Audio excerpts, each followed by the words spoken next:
Hey guys, no matter how hot or interested in you she is, these 5 types of women are trouble. Maybe you've already experienced some of these types of troublesome ladies. Let's explore. Let's say you meet an attractive woman who captures your attention, makes your heart beat faster, and maybe even makes you stand at attention. She comes off as sweet and sexy, and you feel like you're on top of the world. But then, after she's got her hooks in you, cracks in her personality start showing up. But now you're confused because you still see her as that sweet, sexy thing. And now you're starting to wonder if the juice is worth the squeeze. Of course, nobody's perfect, including you and I.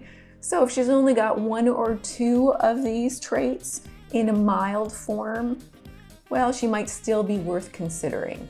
If, and there's a big if, I'm going to share that with you in just a moment.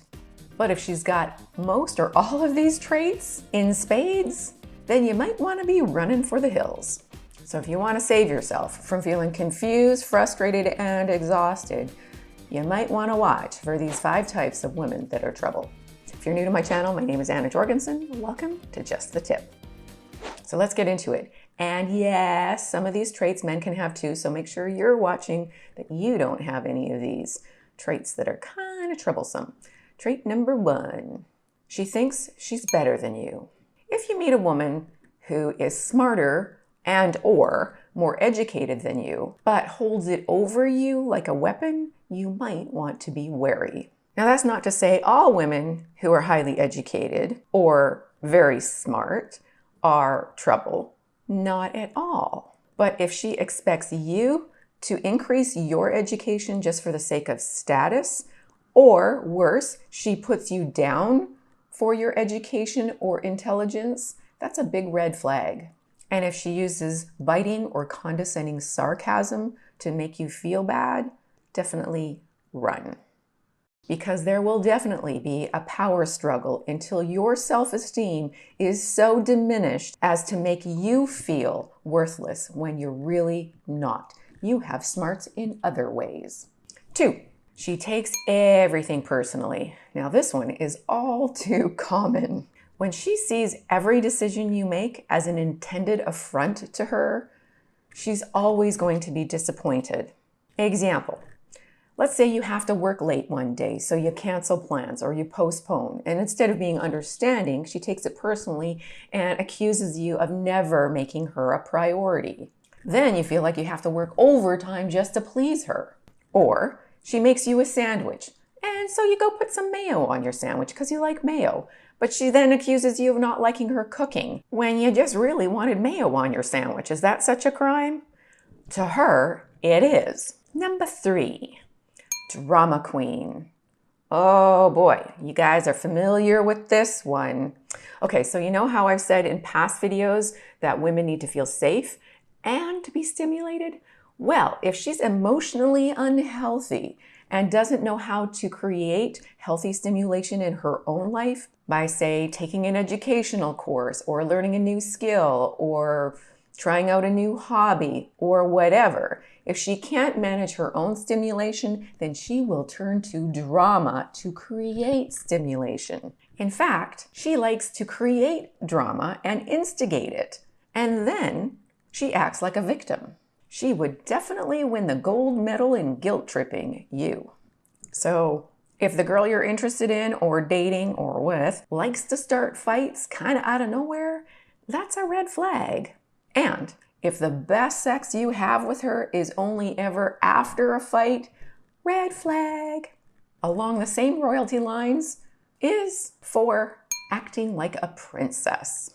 Unlike a real queen, not a drama queen, who will stand by your side and treat you like a king and help you rule your kingdom together, a princess just acts entitled and spoiled. She takes advantage of your generosity, throws tantrums, and even uses the waterworks to get away with stuff.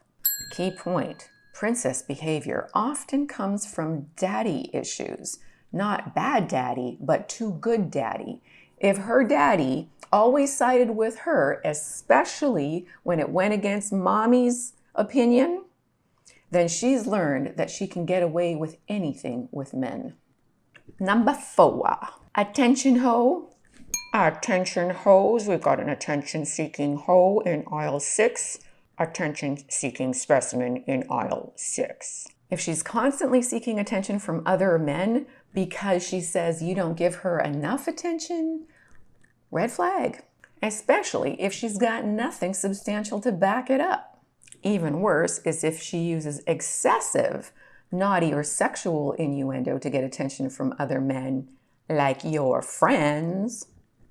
Example, she posts a lot of risque pictures on Instagram, and it's not her business. She just likes the comments. And even if she is making a living off of selling pictures of her body, attention hoe in aisle 6. Or, how about this one? Maybe a little bit more subtle. She wears excessively provocative outfits when she goes out for happy hour with her girlfriends, but not for you. The attention ain't for you. Or she acts excessively flirty with your guy friends, but brushes it off as just being friendly or bubbly, and you're the one with the insecurity. Now, assuming you don't actually have unreasonable insecurity, red flag. Now, just before I reveal the number 5 troublesome trait you want to watch out for, there is one time you might want to reconsider a girl if she has any of these traits in mild form. All right, you might reconsider if she's able to have a mature, rational, crazy word for a woman, rational discussion about your needs, boundaries, and expectations in the relationship, and makes a visible, concerted effort to change. Now, key point, no one should change who they are for someone else, but sometimes it's a good idea to change who you are or what you do, or perhaps what you wear or how you act, if it's not actually serving your life well. But she's really got to show you a concerted effort. She may falter, but if she keeps trying, then she might be worth reconsidering.